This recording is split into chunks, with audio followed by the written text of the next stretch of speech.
Have appeared unto you for this reason, to make you a minister. Look at it, Acts 26 verse 16. But rise and stand upon thy feet, for I have appeared unto thee for this purpose. In other words, there's a purpose for appearance, and that is what has been going on, ministers trying to explain that there is a purpose for appearance, to make thee a minister and a witness, both of these things. Now the word there is these things. In other words, I'm appearing to you for these things. Now, in other words, my appearance is to bring things to you. So when the Lord is appearing, he's appearing to bring things. Now, things we are mentioned here twice. One, these things which thou hast seen. Meaning, as I am standing before you, I am making you see something. As I'm standing before you, I am making you see something. There must be something which you ought to see. Now that seeing is not just the vision, it's not just the, I'll call it the trance. That see speaks of the eyes of your understanding being open. Now, I know we are acquainted with that place in Ephesians where it talked about the eyes of your understanding being enlightened. But you must know that the eyes of your understanding has not been fully enlightened. It has to keep on being enlightened and being enlightened and being enlightened. So, in other words, this appearance that he was appearing to Paul was to give him sight. Now, without that sight, Paul wouldn't have been able to rise. You can rise from the miry clay. You can rise from the dust. David cried and said, open my eyes, O Lord, that I may behold the wondrous works out of thy law. Out of thy law. But you need to open my eyes so that I may behold the wondrous works out of thy law. There are wonders, there are things that are in thy law, which if my eyes is not open, I will not be able to see it. Open my eyes that I may behold the wondrous things out of thy law. Then he now cried out in another place, Psalm 119. He said, my soul cleaveth to the dust. Every soul cleaves to the dust. Every soul is cleaving to the dust until he appears to you. Your soul will remain in the dust until he appears. So he said, my soul cleaveth to the dust. Oh, quicken me according to thy law. Quicken me according to thy law, because if that appearance did not bring quickening, I will still remain in the dust. So we can see it that the first appearance was to bring things. Those things that was brought to Paul were the things that made him stand and be on his feet. And then made him, he didn't just receive that and stay there. That also made him a minister. You are talking about the ministry of reconciliation that have been given to us. That also made him a minister, because he's supposed to be a minister. Now there are two dimensions that you're supposed to come into. Being a minister and then being a witness. Being a witness is higher than a minister. But you first of all be a minister, and then you be a witness. To be a minister is to be raised to that standard where you are also a cloud. You won't be a cloud if you're not a minister. Now, there's a difference when one is a witness And when one is just a minister, it's not easy to make a minister. It takes appearance to make a minister, but he will appear and appear and appear and appear until you become a witness. A witness is when you have that written in your heart. So Paul could boldly say, you are our epistles written in our hearts, read, seen and read by all men. We bear witness to something. We bear witness to what has been written in our hearts. God can call you and anoint you and make you a minister, but desire something much more than that. Desire to be a witness. Because a faithful witness cannot lie. You know, Jesus was also called a witness. That's why he was able to witness a good profession before Pontius Pilate. He can't change. You know, he has gone and has followed and followed and followed. By the time he was standing before Pilate, Pilate was seeing a witness. There's nothing, he just kept quiet. Looking at Pilate, and Pilate was ranting. Don't you know that I have authority to deliver you? He told him, he said, your sin is lesser than the people that delivered you to me. The person who was standing was a witness. So in that order, Paul was made a witness. Meaning the things which he preached had been tattooed, written in his heart. So when he's ministering himself. That is why he said, you know my doctrine and my manner of life. So my doctrine is not different from my manner of life. If I just have doctrine and I don't have manner of life, then I am not a witness. There won't be much authority to perform, because you can only write when you have become a witness. You have to show. Amen. So there, Paul was saying, he has appeared to me. He appeared to me. The Lord was telling him, I've appeared to you to make thee a minister and a witness of these things. Where I'm really going is things. These things which thou hast seen. Now, let's examine it very well. If the Lord is, assuming, I'm taking it that the Lord appeared to him, probably in a vision. Amen. Are you with me? The Lord appeared to him probably in a vision.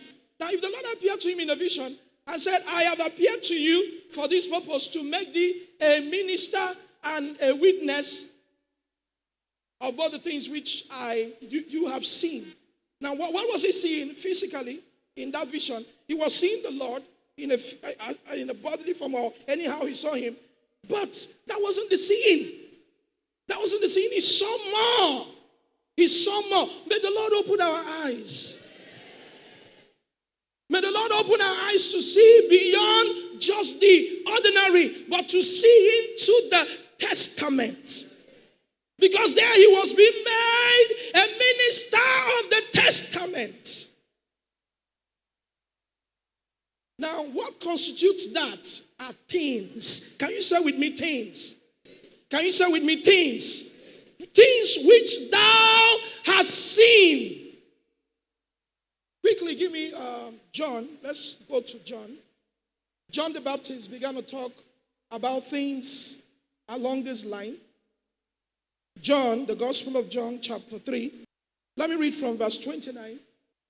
He that hath the bride is the bridegroom, but the friend of the bridegroom, which standeth and heareth him, rejoiceth greatly because of the bridegroom's voice. This my joy therefore is fulfilled. He must increase, but I must decrease. He that cometh from above is above all. He that is of the earth is earthly, and speaketh of the earth. He that cometh from above is above all. Now, John was actually comparing his ministry with that of Jesus.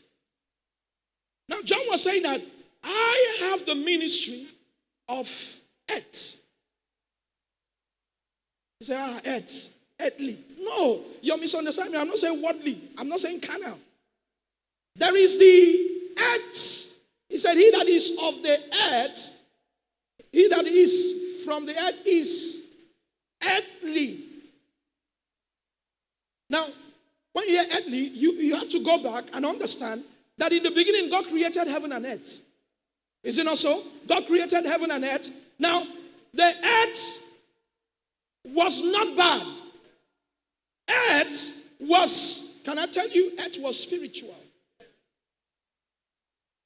It was when sin came. So you can say what John had was the operation of God on the earth. Do you believe that? That was what John had. All of his ministry, his baptism, his doctrines, all of them were operations of God on the earth. Now, can you believe this? That this man, so high was he, that Jesus talked about him. Of all that is born of a woman, there's no reason anyone that is greater than John. But John acknowledged that what I have is of the earth. Now you can also understand why all of them were called sons of men. All of them that have come, and the greatest of them was John. Now let me say this. The earth that God created, that there was nothing wrong with it before sin came, had no capacity to contend with sin. This is why I say so. Because sin was not earthly. Sin was not earthly. Satan is not earthly. If he's earthly, we would have found him. It would be easy for men to discover him. It would be easy for men to unveil him. These prophets were so high that they could unveil him to a measure, but they couldn't overcome him. Sin is hellish. Satan is hellish. Hellish, when you hear hellish, is falling heaven. Did you get what I said? Hell is actually fallen heavenly boys.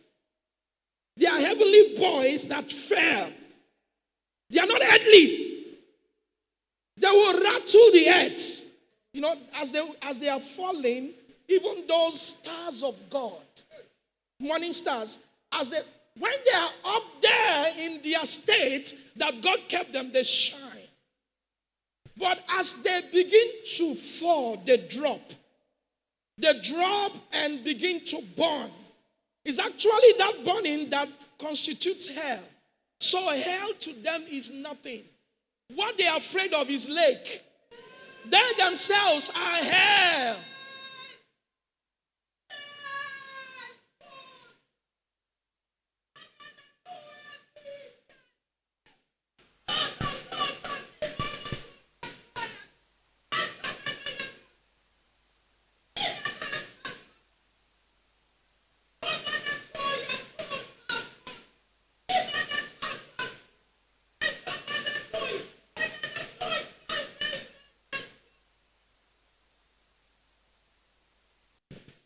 But see, the hour has come that a cuping is taking place.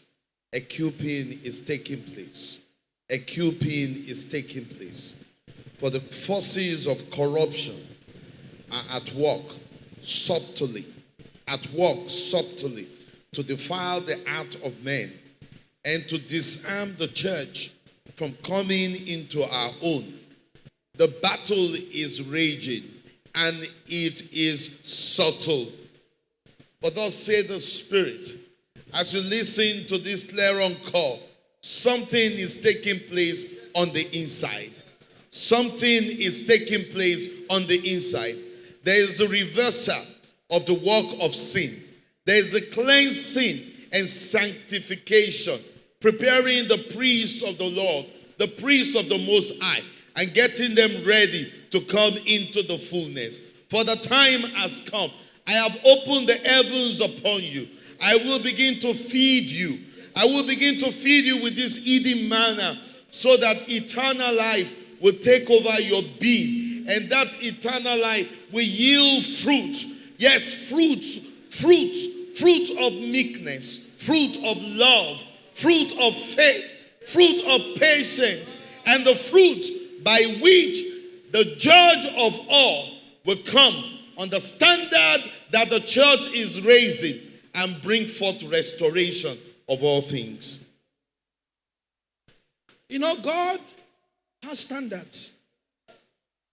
I don't think God is going to lower standards. He will not. He won't lower the standard.